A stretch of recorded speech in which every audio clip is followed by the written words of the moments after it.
मित्रांनो, जगा आणि जगू द्या. मी सुचित्रा किशोर सुर्वे. हा अर्ज जो आहे ना, मी DCP साहेब सचिन गोरे साहेबांना दिला होता. परमिशन द्या. मी 2 पर्याय दिले. एक तर माझा ॲट्रॉसिटीचा FIR घ्या किंवा परमिशन द्या उपोषणाची हिल लाईन पोलीस स्टेशनच्या बाहेर. ते बोलले ठीक आहे, मी परमिशन देऊ शकतो. मग त्यांनी ते लेटर पण म्हटलं. तर ते बोलले मी ॲट्रॉसिटीचा FIR घ्यायला फोन करतो सिद्धेश्वर कैलासेंना, तुम्ही हिल लाईनलाच जा.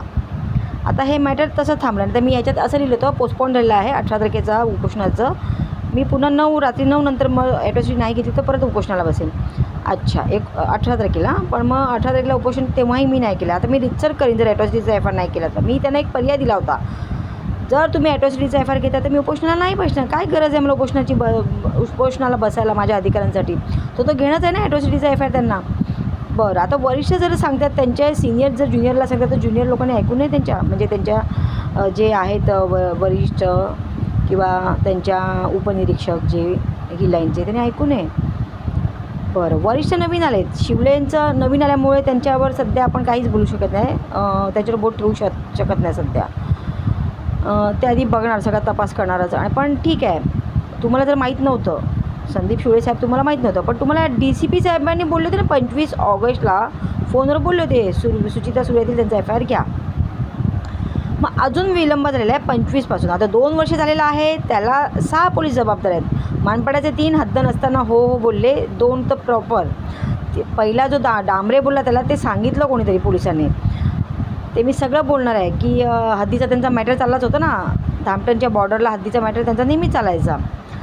तर हद्द नाही मानपाड्याची हे सिद्धच झालं. 9 पोलीस बोलले. हद्द हिल लाईनची होती हे मला माहीत होतं, तरी तपास लावला, पुन्हा सिद्ध झालं.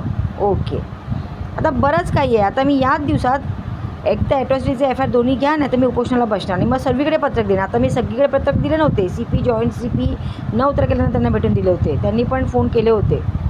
अच्छा, ॲडिशनल CPना पण दिलं होतं.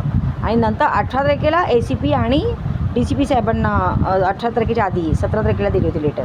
आणि 18ला उपोषणच्या वेळी परमिशन घेताना ते बोलले मी ॲट्रॉसिटीचा FIR केला सांगतो. DCP साहेब बोलले सचिन गोरे साहेब, तरी अजून घेतलेला नाही आहे. सिद्धेश्वर कैलासेंनी टाळाटाळ केली. मला सगळेच अर्ज माहीत नाही वगैरे. ठीक आहे, मी उपोषणचा रितसर लोकशाहीच्या मार्गाने जो अर्ज देताना पत्रक द्यावे लागतात ना, आता खूप 40 अर्ज दिले मी सगळे. काय तक्रारी अर्ज होते, FIR घ्यायला विलंब का ते, तर त्यांच्याकडेपर्यंत ते पोचायलाच पाहिजे होते. मार्च महिन्यात ACP साहेब पण बोलले होते सिद्धेश्वर कैलासेंना. 20 मार्चला पण त्यांनी माझे पॉईंट लिहिले, पण FIR नाही घेतला. ACP साहेबांच्या इथे त्यांचे ऑफिसर मसने साहेब जे होते त्यांनी फोन केला होता. ACP साहेबांचा ऐकून फोन केला होता FIR घ्या सुर्वेंचा. आणि मला सिद्धेश्वर कैलासेंना भेटायला सांगितलं होतं. आणि माहितीचे अधिकारी पण आहेत ते सिद्धेश्वर कैलासे. मग त्यांनी माहिती करायला पाहिजे होती ना हद्दीची. ही हद्द हिल लाईनचीच आहे. हा एक भाग झाला. आता माझा संघर्ष चालू आहे. मी तो संपुष्टात ॲट्रॉसिटीचा FIR देऊनच आणणार आहे बस. आणि आरोपी अटक करा. आता उपोषण करणार तर आता ठामपणे उपोषण करणार. परमिशन द्या, एक तर ॲट्रॉसिटीचा FIR घ्या, नाही तर मग उपोषण करणार. मग ते सगळीकडे पत्रक देणार. अजून मी सर्वीकडे पत्रक पोलीस खात्याशिवाय दुसरीकडे दिले नव्हते. आता मी देणार.